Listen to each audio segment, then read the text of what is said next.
This is the dollar amount debate. And the dollar amount debate had a problem. It was used as a distraction. Justin Caritas wants you hyper-focused on the exact profit as if it changes the impossible truth. Mike Postle never made a single wrong final decision in a hand while cheating. The amount is less important. The statistical impossibility of perfect play is. September 2020. Justin stayed quiet on Twitter for nearly a year, until the settlement triggered a frantic 3-day Manic social media blitz. To most observers, it read like someone pushing too hard, too fast, as if fueled by something more than just Adderall and passion. The settlement itself was problematic. Mac and the majority of plaintiffs took a payout. In exchange, Stone's required recipients to sign a statement claiming, "After reviewing all evidence with Stone's cooperation, we found no proof of cheating by Justin Caritas, Stone's Live Poker, or any staff." While Stone's remained quiet during the investigation, they were fully cooperative behind the scenes. It was a forced rewrite of history, one that still bothers me. Mac chose a quiet payday over fighting for the truth, and Stone's lawyers made sure that the narrative got a coerced revision. I refused to sign. Justin's 3-day outburst started with a self-serving letter to the poker community. It was less an apology and more of a fuck you manifesto. The whole Manic episode was transparent, and it only reinforced what many already suspected. He was, at the very best, an incompetent idiot, but most likely in on the cheating. A letter to the poker community by Justin Caritas. This letter isn't a defense, it's a desperate bluff, and everyone at the table can see his towel. Justin's 4-page letter was a masterclass in denial, narcissism, gaslighting, and the kind of desperate revisionism that only someone knee-deep in the scandal could muster. I've been honest from the start about how he treated me, how he dismissed me and others, and how he weaponized his position to make us doubt our own instincts. His letter just gave the entire poker community a taste of what we endured. I can picture him hunched over his keyboard for days, grinning like a fool, convinced he was about to deliver some grand redemption arc. He actually thought he could sway the doubters, that the poker world would buy his spin. The backlash must have hit him like a cold deck. Now let's talk about the Rounder Life con, the independent media outlet Justin cites, like it's the New York Times. Spoiler, it's not. Multiple sources have told me that Mike Postle is part owner, and his buddy that runs it is so far up Mike's ass that Mike's shit smells like flowers to him. Way to align yourself with the cheat to give us further evidence that you were a part of the cheating ring. And let's take a moment to discuss his brilliant defense. Veronica came to me with no evidence. Oh, spare me. It wasn't my job to investigate. It was his. He was the one paid to uphold the integrity of the game, to take allegations seriously, to protect players. Instead, he buried every red flag.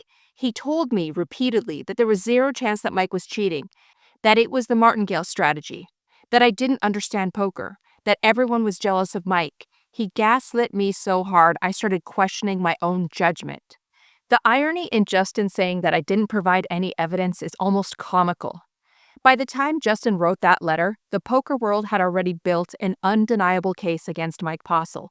Yeah, the graphics seem to always be wrong, right? When fucking Mike makes a crazy play, huh? All he said is the graphics are wrong, and he says Mike has Mike has it. Yeah, now Mike has it. Oh, how fucking convenient that is, huh?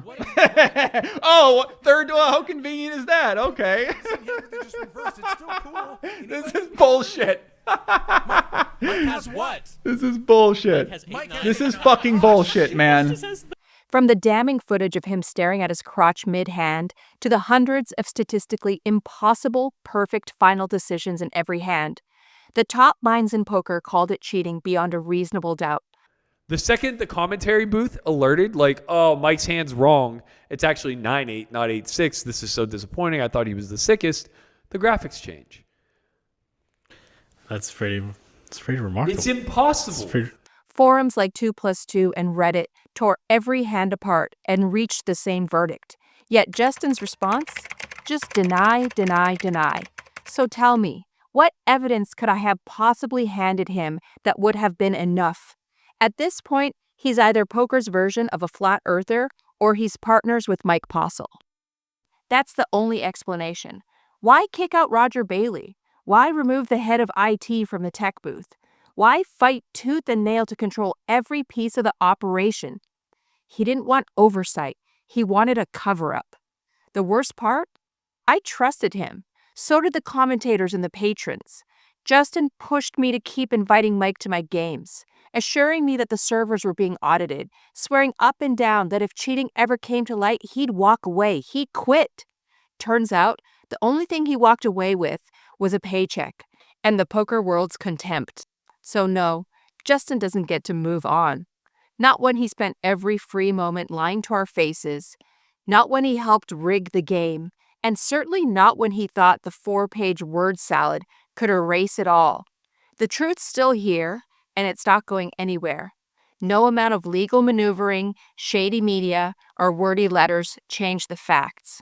Mike Postle cheated, and Justin Caritas helped him. February 2024. Mike Postle jumped into poker Twitter spaces for his big comeback interview. It was less of a revelation and more of a masterclass in saying nothing at all with a lot of confidence. But yeah, I mean, that's because I can't say too much, and I'm like fighting internally over, what I can say and what I can't say. Dude talked for 2 full hours and dropped less truth than a politician at a press conference. At least Mike Matisow's train wreck interview was fun because Matisow was high out of his mind. This was just verbal Ambien. Posel didn't just get an easy interview. He got one so gentle that the interviewer might as well have breastfed him while coddling him. No tough questions, no accountability, just a cozy little chat where he mumbled and rambled. I'm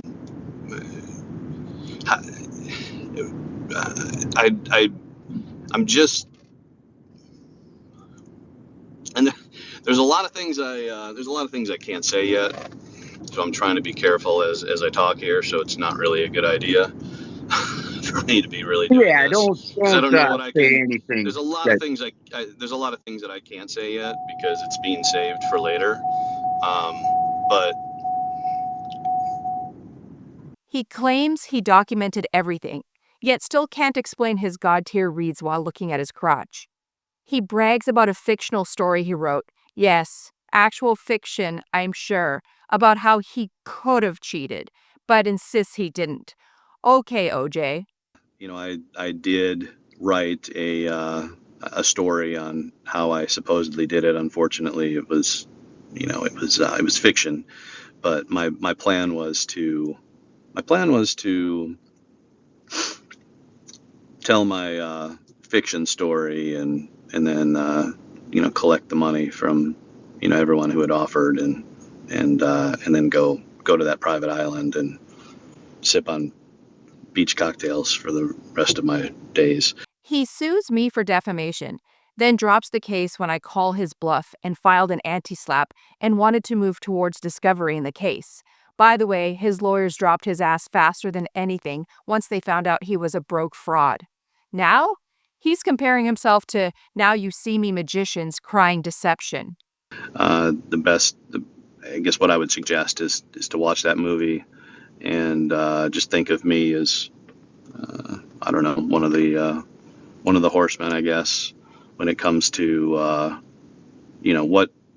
what everyone thinks is 100% factual and there's absolutely no refuting it. You were sold a lie, very much so, and eventually, when the time is right, I'll be able to prove it. For years, Justin and Posel have been promising to release the truth. But it's always next week, next month, just wait. Where is it? Instead, he spends every interview talking about everything but the hands. Conspiracies, lawsuits, sob stories.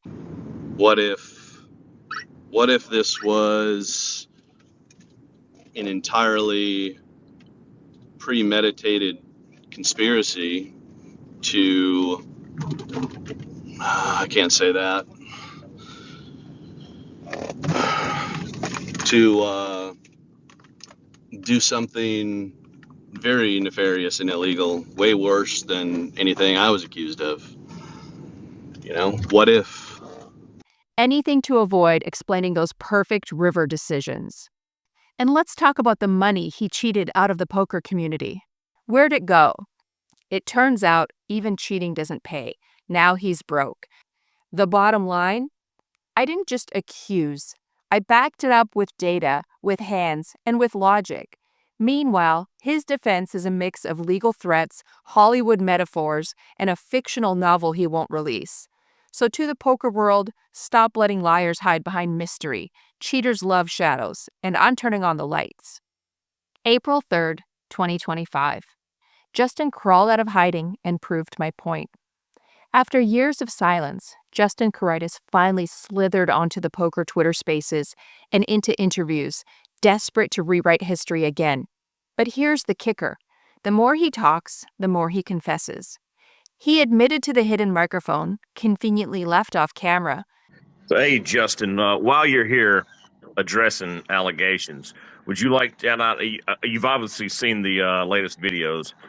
Would you like to address the allegations of the supposed microphone that nobody has any evidence of? Sure. There was maybe 2 weeks, maybe a 2-week period where I had a lapel mic. It was not weeks.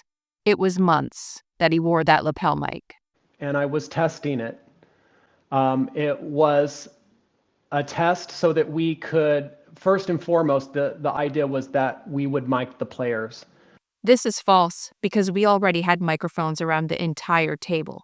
The players never got mic'd up because the microphones were already above us, and when I was doing commentary, we could switch to listening to the table talk at any time. But before we got to micing the players, I was testing it on me. I was communicating with my tech in the booth. During this Twitter space, he continued to double down on his laughable, losing sometimes equals innocence logic. And then there was the Poker News article. Let's dismantle his nonsense. He lost sometimes, is the battle cry of the willfully ignorant. Cheating isn't about winning every hand. It's about never losing the wrong ones. A cheater folds when they're beat and tries to maximize how much they can win when they're ahead. Posel's stats? Mathematically impossible. Perfect river decisions, absurd all-in win rates, a big blind per hour rate that defies reality. But sure, Justin, keep waving those losses like a get-out-of-jail-free card. The evidence they ignored. Why did Posel stare at his crotch like it held the meaning of life? Why were Mike's cards swapped when he got out of line? Where's the independent audit they promised? Instead, Justin's big reveal was admitting he's only 80% sure of Posel's innocence, down from 100%. That's progress. He still won't release his tracking data. And he actually said, I hope Posel did cheat them. At least he cheated those fucking people. Let that marinate.